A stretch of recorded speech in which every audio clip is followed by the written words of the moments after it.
Bismillahirrahmanirrahim. Assalamualaikum warahmatullahi wabarakatuh. Alhamdulillahi wahdah, wassalatu wassalamu ala man la nabiyya ba'dah, wa ala alihi wa sahbihi wa man ittaba'a hudah ila yaumil qiyamah, amma ba'd.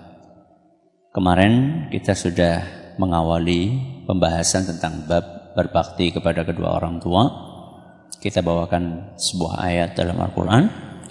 Kali ini kita akan membacakan hadis yang pertama yang dibawakan oleh Imam Al-Bukhari dalam kitab beliau Al-Adabul Mufrad. Hadis ini disampaikan oleh seorang sahabat yang bernama Abdullah ibn Mas'ud radhiyallahu anhu. Beliau berkata, "Sa'altun Nabiyya sallallahu alaihi wasallam ayyul amali ahabbu ila Allah azza wa jalla." Kata Abdullah bin Mas'ud, aku pernah bertanya kepada Rasulullah SAW, amalan apakah yang paling dicintai oleh Allah? Amalan apakah yang paling dicintai oleh Allah? Ini menunjukkan bahwa saat kita ingin melakukan sesuatu, apalagi itu terkait dengan amalan, ibadah, kita harus mencari ibadah apa yang paling dicintai oleh Allah. Jadi dalam beramal itu bukan apa yang kita sukai, tapi apa yang disukai oleh Allah. Karena yang akan memberi pahala siapa? Allah. Bukan apa yang sesuai dengan selera kita. Beramal itu sesuai dengan apa yang dicintai oleh Allah Azza wa Jalla. Maka begitu mendapatkan pertanyaan seperti itu, Nabi SAW menjawab, qala as-salatu ala waqtiha. Pertama, kata Nabi SAW, sholat tepat pada waktunya. Rasulullah SAW mengawali nasihatnya ini dengan menyebutkan hak Allah Azza wa Jalla. Allah yang menciptakan kita, yang memberi kita rizki, yang memberi kita segala-galanya, memiliki hak yang paling besar atas manusia. Dan salah satu hak yang terbesar setelah tauhid adalah sholat 5 waktu. Dan sholat 5 waktu itu dikerjakan bukan asal-asalan, tapi dikerjakan sesuai dengan aturan yang sudah digariskan dalam agama kita. Salah satu aturan itu adalah tepat waktu. Begitu azan dikumandangkan, maka seluruh aktivitas yang lain bisa ditunda. Tapi sholat itu yang harus didahulukan. Inilah amalan pertama yang paling dicintai oleh Allah. Kemudian setelah mendapatkan jawaban seperti itu, Ibnu Mas'ud bertanya lagi, "Tsumma ayyun?" Terus apalagi wahai Nabi? Setelah sholat 5 waktu terus apalagi? Maka Nabi SAW menjawab yang keduanya, "Tsumma birrul walidain." Kemudian berbakti kepada kedua orang tua. Setelah Nabi SAW menjelaskan tentang hak Allah, maka Nabi SAW menjelaskan tentang hak manusia. Kalau tadi hablum minallah, sekarang hablum minan nas.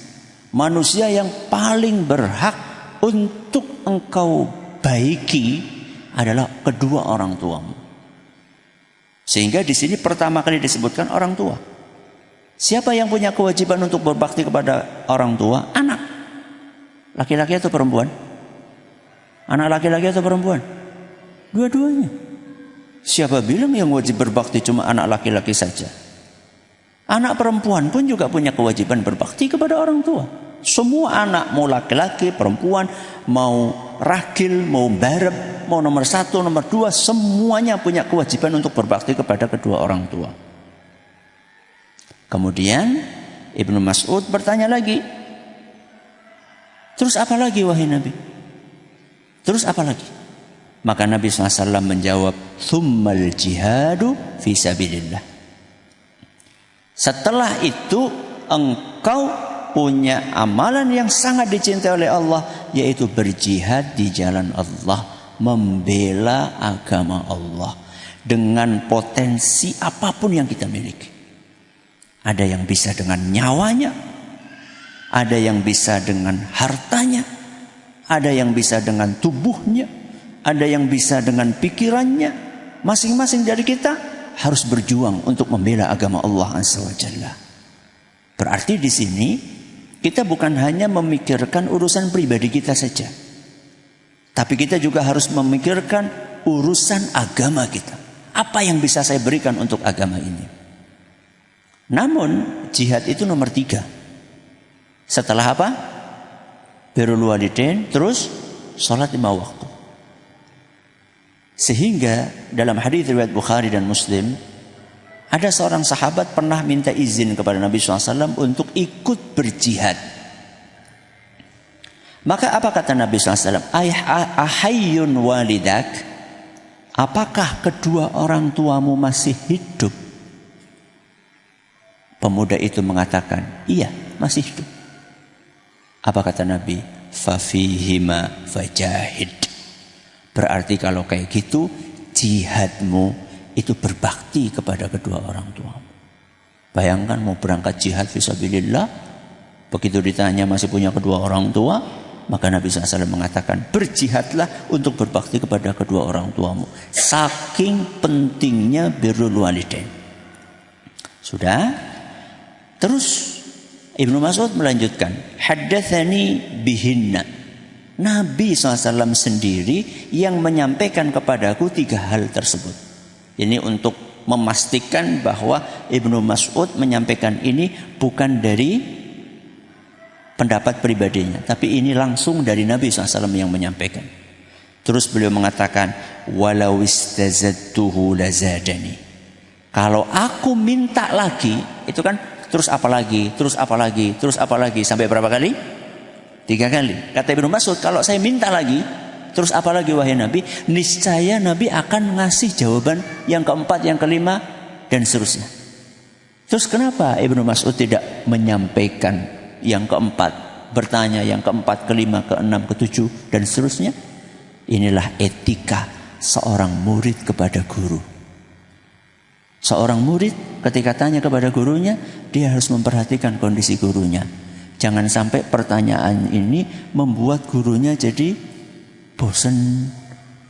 Ya, kakain banget kulit takon gitu.